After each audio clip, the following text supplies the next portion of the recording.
Welcome to soda Buti. So இந்த வீடியோவில் நம்ம பார்க்க போகிறது இந்த 2024 வந்த ஹாலிவுட் படங்கள் ஒரு டாப் 20 லிஸ்ட் எடுத்துருக்கிறேன். அண்ட் இது மொத்தமாக தமிழ் டப்பிங் லிஸ்ட் தான். ஸோ இதில் எத்தனை பார்த்து முடிச்சிட்டீங்க, ஆர் இன்னும் எதெல்லாம் பெண்டிங் வச்சிருக்கீங்கன்றத கமெண்ட்டில் சொல்லுங்கள். டேய் இதில் எங்கடா இந்த படம் விட்டுட்டேன், இதெல்லாம் இல்லாமல் ஏன்டா லிஸ்ட் போட்டேன்னு டென்ஷன் ஆகாதீங்க. சிலது ஹாரர் மூவி லிஸ்ட்டில் ஆர் வேறு லிஸ்ட்டில் ஆட் பண்ணுறேன். ஸோ அதையும் தெளிவுபடுத்தி கொண்டு வாங்க லிஸ்ட்டை அப்படியே ஸ்டார்ட் பண்ணி விட்டுலாம். அண்ட் 20ஆவதுலேருந்து 16ஆவது கிட்ட இருக்கிற படங்கள்லாம் ஒரு ஓகே ரகமான படங்கள், அது கண்டிப்பாக டீசென்ட் வாட்ச் அந்த கேட்டகரியில் வந்துடும். அதுக்கப்புறம் 15லேருந்து இருக்கிற படங்கள்லாம் சூப்பராகவே இருக்கிற படங்கள். இன்னும் நம்ம சோடா புட்டி சேனலை சப்ஸ்கிரைப் பண்ணா மறக்காம சப்ஸ்கிரைப் பண்ணிக்கோங்க. 20வது இடத்துல இருக்கிற படம் வெனம் தி லாஸ்ட் டான்ஸ். இதுல வெனமோட கடைசி படம்பா அப்படின்னு சொல்லி தான் வியாபாரம் பண்ணாங்க. அது இல்லாம நல் வேற வரப்போறாருன்னு சொல்லியே கொஞ்சம் எக்ஸ்பெக்டேஷனை கிரியேட் பண்ணாங்க. இதுல வெனம தேடி நல் அவருடைய ஜந்துக்கள் படையவே அனுப்பி வைக்க வெனம தூக்கின்னு வாங்கடா அப்படின்னு அந்த வேலையை அவங்க செய்யும் போது அவெஞ்சர்ஸ் மாதிரியே வெனம் ஆர்மியை உருவாக்கி எப்படிலாம் சமாளிச்சாருங்கிறது தான் படம். வெனம் கேரக்டர் நமக்கு பிடிக்கும்ன்றதுனால, அது இல்லாம கொஞ்சம் லைட்டா எமோஷனல், அப்புறம் குட்டி இந்த அவெஞ்சர் சீக்வன்ஸ், இதனால இது ஓகே ரகமான படம். 19வது இடத்துல பேட் பாய்ஸ் படம். இது ஆல்ரெடி இந்த ரெண்டு பேரோட காம்போ நமக்கு பழகி போனதுனால, அது இல்லாமல் தமிழ் டப்பிங்கில்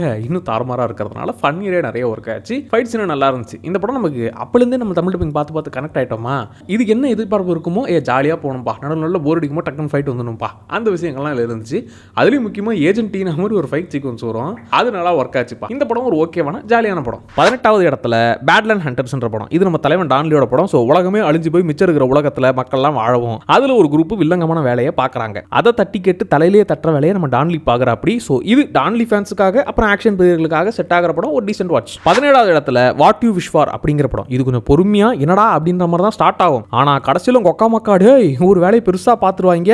அண்ட் ஹீரோவும் அவருடைய ஃப்ரெண்டும் செஃப்புபா ஒரு பணக்கார வீட்டில் சமைக்கணும். அங்கே சமைக்க போன நம்ம ஹீரோவுக்கு அதுக்கப்புறம் என்னெல்லாம் ஆச்சுங்கிறது தான் படமே. இது கொஞ்சம் டிஸ்டர்பிங்கான படம், அதனால இது ஃபேமிலி ஆடியன்ஸ்க்கு செட் ஆகாது. அது இல்லாமல் நார்மல் ஆடியன்ஸ்க்கு இது செட் ஆகாது. ஸோ அவங்க இந்த பக்கம் போகாதீங்க. 16வது படம் ஹிட்மேன்ற படம். இதில் நம்ம ஹீரோ வந்து ப்ரொஃபஸராகவும் கூடவே ஹிட்மேனாகவும் சைடில் வேலையை பார்த்துன்னு, அதாவது பெரிய ரவுடிலாம் இல்லப்பா, போலீஸுக்கு ஹெல்ப் பண்ற வேலையை பார்ட் டைமா பார்க்கறது. அப்படி ஃபன்னா ஆரம்பிக்கிற அவருடைய வாழ்க்கை கொஞ்சம் கொஞ்சமா ட்விஸ்டடா மாறி அதுக்கப்புறம் என்னெல்லாம் ஆகுறதுன்றா அந்த படம். அண்ட் முக்கியமா இது படத்துல காமெடியா நல்லா இருந்துச்சு. இது உண்மை சம்பவம் கடைசியில போடும்போது அதுதான் இன்னும் ஷாக்கிங்கா இருந்துச்சு. உண்மையா ஒரு மனுஷன் இப்பெல்லாம் வேலையை பார்த்துருக்காருன்ற மாதிரி கடைசியில கொஞ்சம் படத்துக்காக சில பல வேலைகளை பார்த்துருப்பாங்க. கடைசி கொஞ்சம் ட்விஸ்ட் பிளஸ் காமெடிலாம் கொஞ்சம் நல்லா இருந்துச்சு. 15வது இடத்துல ஸ்லீப்பிங் டாக்ஸ் அப்படிங்கிற படம். இது வந்து கிளைமேக்ஸ்ல தூக்கி வாரி போடுற மாதிரி ட்விஸ்ட் இருக்கிற படம். கொஞ்சம் பொறுமையா உட்காந்து பார்த்தாலும் ஒர்த்தான படம் தான். இதுல ஹீரோவுக்கு எல்லாமே மறந்து போய் கிட்டத்தட்ட சஞ்சய் ராமசாமியா இருக்கிறாரு. இப்போ அவர் ஆல்ரெடி விசாரிச்சு முடிச்சு உள்ள தள்ளின கேஸை மறந்து போய் மறுபடியும் புதுசா விசாரிக்கிறாரு. அதுல என்னெல்லாம் ஆச்சுன்றதான் இந்த படம். லாஸ்ட்ல சூப்பரா முடிப்பாங்க. அது கிரைம் த்ரில்லர் ஃபேன்ஸுக்கு ஏத்த வகையில இருக்கும். 14வது இடத்துல ஸ்ட்ரேஞ்ச் டார்லிங். இதுல சாப்டரா கதையை சொல்லுவாங்க. ஆனா மாத்தி மாத்தி அடிக்க வச்சு இந்தா முதல்ல இதை பாரு முதல்ல அதை பாருன்ற மாதிரி மாத்தி அடிக்க சொல்லுவாங்க. அதனாலே கொஞ்சம் ட்விஸ்ட்ல நல்லா ஒர்க் ஆச்சு. இதுல 18+ ஜாஸ்தியாவே இருக்கும்பா. சோ இது குடும்பங்களுக்கான ஏரியா கிடையாது. இதுல ஒரு பொண்ணை ஒருத்தன் வெறி கொண்டு தேடுறான். இப்படி ஆரம்பிக்கிற கதை அதுக்கப்புறம் பல ரூட் எடுத்து வில்லங்கமா முடியும். அண்ட் இது ரொம்ப ஸ்லோவான படம். ஸோ எல்லாருக்கும் நான் செட் ஆகும்னு சொல்ல மாட்டேன். ஆனால் ஒர்த்துப்பா, பொறுமையாக டைம் ஸ்பெண்ட் பண்ணி பார்த்தீங்கன்னா எஸ் இப்படி கூட ஒரு சப்பா கதையை ட்விஸ்ட்லாம் வச்சு சொல்லலாமான்ற மாதிரி தோண வைக்கக்கூடிய படம். 13வது படம் இட்ஸ் வாட்ஸ் இன்சைட்ன்ற படம். இது கூடு விட்டு கூடு பயிர கதை. இதில் கேங்காக சேர்ந்து ஃபன் பண்ணலாம் அப்படின்னு இருக்கும்போது அப்போ ஒருத்தன் பொட்டியை ஓப்பன் பண்ணி வாங்க நம்ம கூடு விட்டு கூடு பாயலான்னு புது கேமை சொல்லவும், ஆஹா நல்லா இருக்குதே சரி வா அதை பண்ணுவோம்னு சொல்லி அதுக்கப்புறம் என்னெல்லாம் ஆகுதுங்கிறது தான் இந்த படம். கொஞ்சம் இந்த படத்தில் இருக்கிற கேரக்டர்ஸ்லாம் நீங்கள் கவனமாக பார்த்தீங்கன்னா தான் இப்போ யார் உடம்புக்குள்ள யார் இருக்கா அப்படிங்கிறது அப்புறம் தான் புரியும். அதை வச்சு தான் காமெடியும் ட்விஸ்ட்டும் ஒர்க் ஆகும். அதுலேயே நீங்கள் மிஸ் பண்ணி போட்டீங்கன்னா படத்தை விட்டு எங்கேயோ தள்ளி போயிடுவீங்க. அதுக்கப்புறம் சுத்தமாக செட்டும் ஆகாது. ஸோ கொஞ்சம் கவனத்தோட இந்த படத்தை பார்த்தீங்கன்னா அப்புறம் இது 18+ தூக்கலாகவே இருக்கும். ஸோ இது ஃபேமிலியாக பார்க்க முடியாது. கடைசி ஒரு லாஸ்ட் 20 நிமிஷம் வந்து செம்ம ட்விஸ்டடாக போகும். 12வது படம் பார்த்தீங்கன்னா மங்கி மேன். இது தமிழ் டப்பிங்கில் இல்லைப்பா, ஆனால் இது சண்டை படம். ஸோ இங்கே பேசுறதுக்குலாம் ஒன்றும் பெரிய வேலையே கிடையாது. ஆக்ஷன் ஆக்ஷன் ஆக்ஷன் தான். டோனிஜா படம்லாம் பார்த்துருப்போம் தெரியுமா, அந்த டைப்பில் இருக்கிற இது ஒரு படம். ஸோ இதில் திகட்டுற அளவுக்கு ஆக்ஷன் மட்டுமே தான் இருக்கும்.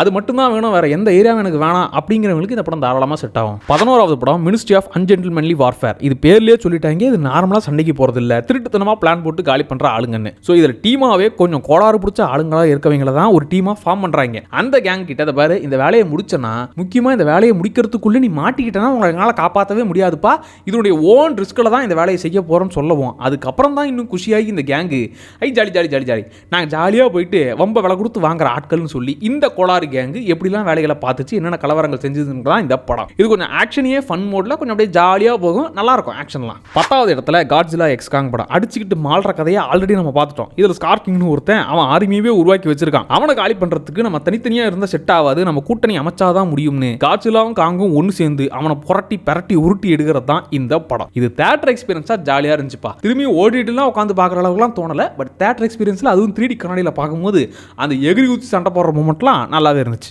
9வது இடத்துல காட்ஜிலா -1. ஆக்சுவலாக கதையா ஸ்க்ரீன் பிளேவா இன்னும் கொஞ்சம் எமோஷனல் கனெக்டாக பார்த்தீங்கன்னா இந்த படம் நல்லா ஒர்க் ஆச்சு. இதுல காட்ஜிலா வந்து ஊருக்குள்ள வந்து அட்டகாசம் பண்ண, அதை அழிக்க வீரம் மட்டும் இருந்தா பத்தாது, நமக்கு விவேகமும் வேணும்னு சொல்லி இந்த காட்ஜிலா எனும் வேதாளத்தை எப்படி பிளான் போட்டு அழிச்சாங்கன்றது தான் இந்த படம். இது இன்னுமே கொஞ்சம் எமோஷனலா கனெக்ட் ஆச்சு. அந்த பிளானும் சரி, காட்ஜிலாவை பயங்கரமா இறக்கின விதமும் சரி, இன்னும் கொஞ்சம் நல்லாவே பண்ணியிருந்தாங்க. இந்த பட்ஜெட்ல எப்படா பண்ணீங்கன்னு ஆச்சரியமும் படுத்துச்சு. அதை கொஞ்சம் அழகாவே ஹேண்டில் பண்ணாங்க.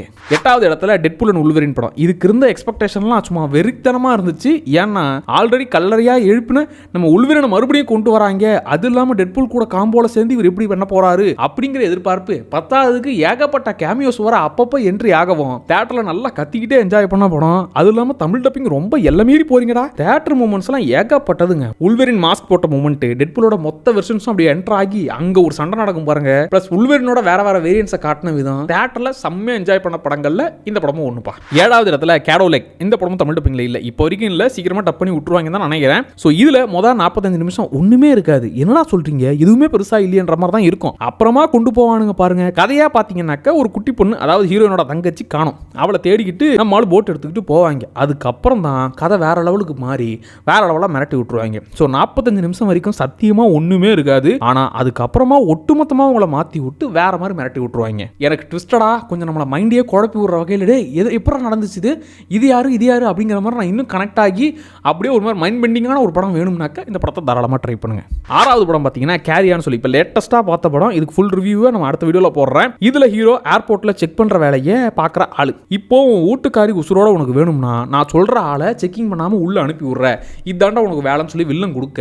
இப்போ நான் எதையுமே செய்ய முடியாதுன்ற மாதிரி இப்போ நம்ம மற்றவங்களையும் காப்பாற்றணும், ப்ளஸ் என் ஒய்ஃப் உயிரையும் காப்பாற்றணும், இவனையும் உள்ள விடக்கூடாதுன்னு எப்படி ஹீரோ என்னென்ன வேலைகள்லாம் செஞ்சாருங்கிறது தான் இந்த படம். படம் ஆரம்பிச்சதுலேருந்து எண்டு வரைக்கும் பரபரப்பாகவே படம் முழுக்க போகும். ஸோ ஃபயர் மோட்ல என்னடா ஆகும், எப்படா மாட்ட போறாங்க, எப்படா தப்பிக்க போறான் அப்படிங்கிற அந்த டென்ஷனோடவே கடைசி வரைக்கும் பார்த்துக்கிட்டாங்க. தமிழ் டப்பிங்ல வேற இருக்குதா, ஜாலியா இருந்துச்சுப்பா. 5வது படம் வந்து லேண்ட் ஆஃப் பேட். இதுவும் வந்து ஃபர்ஸ்ட் 30 நிமிஷம் லைட்டா ஆரம்பிக்கும். ஆனா அதுக்கப்புறம் ஃபுல் ஃபயர் மோட் தான். மாட்டிக்கிட்ட ஆளை காப்பாற்ற ஒரு டீம் போகுது. அது இல்லாம அங்கிருந்து, அதாவது இவங்க இங்கிருந்து ரூட் சொல்ற வேலையை ஹீரோ பாக்குறாரு. ஸோ எப்படி காப்பாத்துறாங்கன்றது தான் படம். ஃபர்ஸ்ட் 30 நிமிஷம் நான் பொறுமைன்னு சொல்ல மாட்டேன், ஏன்னா அதை கடைசியில் சூப்பராக கனெக்ட் பண்ணி நல்லா முடிப்பாங்க. ஸோ ஒரு டீம் உள்ள போகுதுப்பா, ஒன்று வழி சொல்லுது. ஸோ இப்போ 2 பேரோட பாயிண்ட் ஆஃப் வியூல கதையை கொண்டு போனோம் தான் இன்னும் பரபரப்பாகவே படம் முழுக்க இருந்துச்சு. 4வது படம் பார்த்தீங்கன்னா கிளாடியேட்டர் 2. கண்டிப்பாக பார்ட் 1 பீட் பண்ணவே முடியாது. அண்ட் முக்கியமாக அதோட பேரை காப்பாற்றுறதே பெரிய விஷயங்கிறதுனால 25 வருஷம் கழிச்சு அதோட சீக்குவலை அதுவும் சூப்பராக பண்ணியிருந்தாங்க. எஸ், நீங்கள் கம்பேரிசன் வந்தீங்கன்னா பார்ட் 1 தான் பெஸ்ட். இப்போ வர அதை டச்சே பண்ண முடியாத படம் தான். ஆனால் இந்த படத்தையும் விஷுவலாகவும் சரி, அந்த கேரக்டர்ஸ் வச்சு கொண்டு போன விதமும் சரி, எனக்கு பார்ட் 2 ஒர்க் ஆச்சு. பார்ட் 1 பேரை கெடுக்காம விட்டீங்களே, அதுவே பெரிய விஷயம்ன்ற மாதிரி ஃபீல் பண்ண வச்ச படம். எனக்கு இந்த படம் ஒர்க் ஆச்சு. 3வது படம் வந்து டியூன் 2.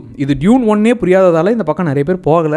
எனக்கு டியூன் 1 ரொம்ப பிடிக்கும். அதுக்கு எக்ஸ்பிளனேஷன் நம்ம சேனல்ல வீடியோவா போட்டுருக்கேன். ஸோ அது ஒரு வாட்டி பார்த்துட்டு கூட நீங்க அந்த படத்தை ட்ரை பண்ணுங்க. அது புரியாததுனால அந்த படத்தோட கனெக்ட் ஆக மாட்டீங்க. எதுலயும் அங்கே ஸ்பூன் ஃபிட் பண்ணாம எடுத்ததுமே அந்த வேர்ல்டுக்குள்ள வந்துருவாங்க. ஸோ அந்த வேர்ல்டோட சில விஷயங்கள் தெரிஞ்சுக்கிட்டு கனெக்ட் ஆனீங்கன்னா அந்த வேர்ல்டை இன்னும் நல்லா என்ஜாய் பண்ணுவீங்க. ஸோ மொத்த ராஜ்யத்தையும் இழந்த நம்ம ஹீரோவும் அவங்க அம்மாவும் இதுல எப்படி சாம்ராஜ்யத்தையே உருவாக்குறாங்கன்றது தான் படம். அந்த வேர்ல்டு கூட மட்டும் கனெக்ட் ஆயிட்டீங்கன்னா பெஸ்டா இருக்கும். எனக்கு இந்த பார்ட் 2 விஷுவலாவும் சரி, ஸ்டோரியாவும் சரி, மியூசிக்கா எலிவேட் பண்ண விதம்னு செம்மையான ஒரு எக்ஸ்பீரியன்ஸை கொடுத்துச்சுப்பா. 2வது பிளேஸ்ல இருக்கிற படம் ஏலியன் ரோம்லஸ். டை, இந்த படத்தை செகண்ட் பிளேஸ் வைக்கிற அளவுக்கு அவ்வளோ ஒருத்தான படமானு கேட்டா அதுக்காக இதை வைக்கலங்க. ஆக்சுவலா எக்ஸ்பெக்டேஷன் நான் பெருசா இல்லாம ட்ரை பண்ணேன். இதுல பரபரப்பு ஃபேக்டரும் சரி, தப்பிக்கிற மூமெண்ட்ஸும் சரி நல்லா இருந்துச்சு. டேய், நான் எதிர்பார்க்கலடா, என்ன இருக்க போதுன்னு நினைச்சு தான் வந்தேன். நல்லா பண்ணிக்கடா, நல்லா சர்ப்ரைஸ் பண்ணிக்கடான்ற மாதிரி தான் இருந்துச்சு. ஸோ இதுல எனக்கு படமா ஒர்க் ஆச்சு. இதுல ஆக்சுவலா கதை என்னன்னா, ஹீரோயின் அவங்க கேங்கோட தப்பிக்க நினைக்க அதுக்கு ஒரு ஸ்பேஸ் ஷிப் இருக்குது, அங்க போனா ஏதாச்சும் கிடைக்கும்னு அங்க போனதுக்கு அப்புறம் தான் வில்லங்கமே ஸ்டார்ட் ஆகுது. ஸோ அங்கிருந்து எப்படி தப்பிச்சாங்க, அதுக்கு நடுவில் நடந்த சம்பவங்கள் தான் இந்த படம். ஃபர்ஸ்ட் பிளேஸ்ல இருக்கிற படம் வந்து ஃபியூரியோஸா மேட் மேக்ஸ் ஆகா. சத்தியமான ட்ரெய்லர்லாம் பார்த்து லைட்டா பயம் தான் இருந்துச்சு. மேட் மேக்ஸ்லாம் எனக்கு ரொம்ப ஃபேவரட்டான படம்டா, அதை காலி பண்றாதீங்க அப்படின்னு லைட்டா பயம் இருந்துச்சு. பட் அவ்வளோ மோசமாலாம் நான் சொல்ல மாட்டேன். பட் என்ன பண்ணிட போறீங்களோ அப்படிங்கிற மாதிரி தான் இருந்துச்சு. ஆனால் படமாக பார்த்தா மிரட்டி விட்டாங்க. எஸ், தேட்டர் எக்ஸ்பீரியன்ஸாக மஜாவாக இருந்துச்சு. இது சீக்வல் கூட இல்லை, ஆக்சுவலாக இது ப்ரீக்வல். ஃபியூரியஸா யாரு, அவ எப்படி இதுக்குள்ளே வந்தா, அவ எதுக்காக ரிவெஞ்ச் எடுக்கிறான்னு அவளுடைய கேரக்டராக இருக்க சொல்லக்கூடிய படம் தான் இது. ஆக்ஷன் சீன்லாம் எடுக்கலை, அவங்க செதுக்கி வச்சிருந்தாங்கன்னு தான் சொல்லணும். எஸ், தேட்டர் எக்ஸ்பீரியன்ஸாக இதுவும் பெஸ்ட்டான ஒரு படமாக எனக்கு பட்டுச்சு. இந்த லிஸ்ட்டு மொத்தமாக முடிஞ்சுதுப்பா. அட இதை மாற்றுப்பா, இல்லை இந்த படத்தை நீ மிஸ் பண்ணிட்ட அப்படின்னு நீங்கள் நினைக்கிற படத்தை கமெண்ட்டில் சொல்லுங்கள். முக்கியமாக எத்தனை உங்களுடைய ஃபேவரட் படங்கள் இந்த லிஸ்ட்லங்கிறத கமெண்ட்ல சொல்லுங்க. அடுத்தடுத்து இன்னும் ஹாரர், வெப் சீரிஸ் அந்த லிஸ்ட்லாம் போடணும். கிரைம் த்ரில்லர் கூட லிஸ்ட் ஒன்று போடணுன்ற மாதிரி இருக்கிறேன். ஸோ அடுத்து என்ன லிஸ்ட் போடலாங்கிறதையும் நீங்கள் கமெண்ட்ல சொன்னீங்கன்னா அடுத்த லிஸ்ட் அதை போட்டு விட்டுறலாம். அப்புறம் மறக்காம சோடாபுடி சேனலை சப்ஸ்கிரைப் பண்ணிக்கோங்க. அடுத்த வீடியோவில் திரும்ப வரேன். Tata bye.